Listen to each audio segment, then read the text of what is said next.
নমস্কার, let's cook চ্যানেলের সবাইকে স্বাগত।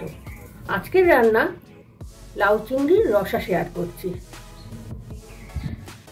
লাউ চিংড়ির রসা যেহেতু লাউ তো আমার লাগবেই, দেখুন রসা যেহেতু লাউগুলো আমি একটু মোটা মোটা করে কেটেছি, ঘন্টর মতন নয়, একদম ঝিরি ঝিরি নয়। লাগছে চিংড়ি মাছ। আর মশলায় কি দেবো, এটা আমার বাটা মশলাই হবে। মশলাই থাকছে 1 চামচ রাঁধুনি, 1 চামচ জিরে, আর এখানে গোলমরিচের সেন্টটাই রান্নায় বেশি ভালো লাগে, তাই গোলমরিচ। আর লাউয়ের তরকারিতে ঝাল বেশি ভালো লাগে না, তাই একটা কাঁচা লঙ্কা।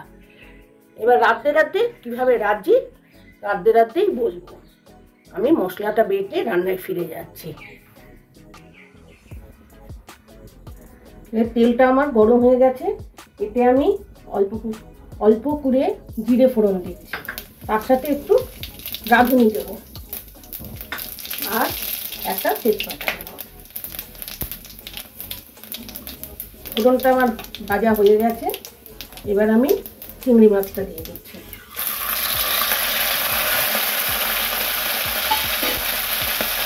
একটু নুন দেবো আর একটু হলুদ দিয়ে এটাকে ভাজা ভাজা করে নেব।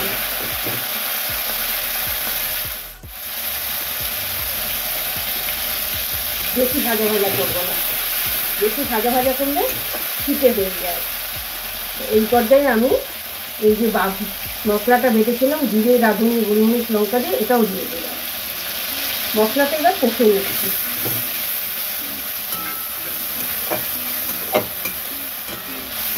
মশলাটা আমার কষা হয়ে গেছে, এবার এটাকে না ঢেলে রাখবো।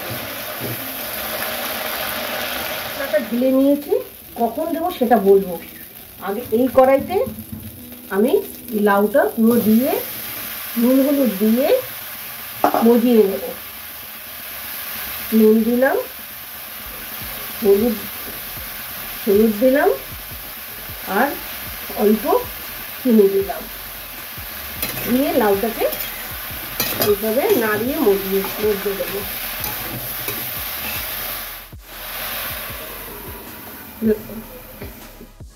ঢাকনাটা খুলে নিলাম।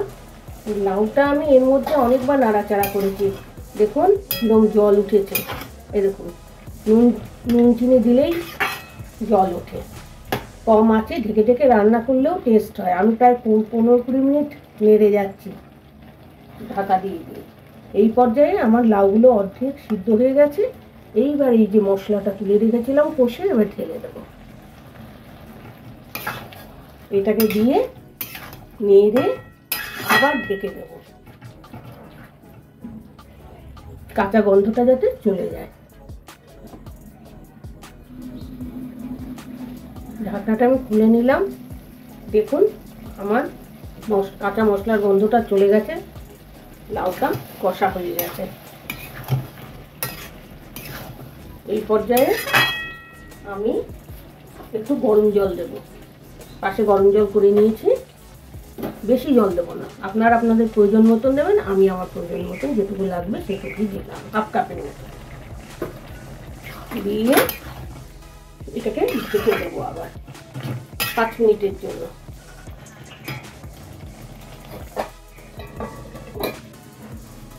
ঢাকাটা খুলে নিচ্ছি, দেখুন রসা রসা হয়েছে, পুরো শুকনো হবে না, এই জন্যই রসা বলা লাউ। এই পর্যায়ে আমি রান্না আমার কমপ্লিট। নুন ঝাল মিষ্টি ঠিক আছে, ধনেপাতা দেবো কুচি করে লাস্টে নামানোর আগে। তাহলে এইবার 4টে কাঁচা লঙ্কা দিয়ে দেবো, দিয়ে নেড়ে ঢেকে দেবো। ধনেপাতা দেওয়ার পরে আমি আর ফোটাবো না, রান্না আমার কমপ্লিট।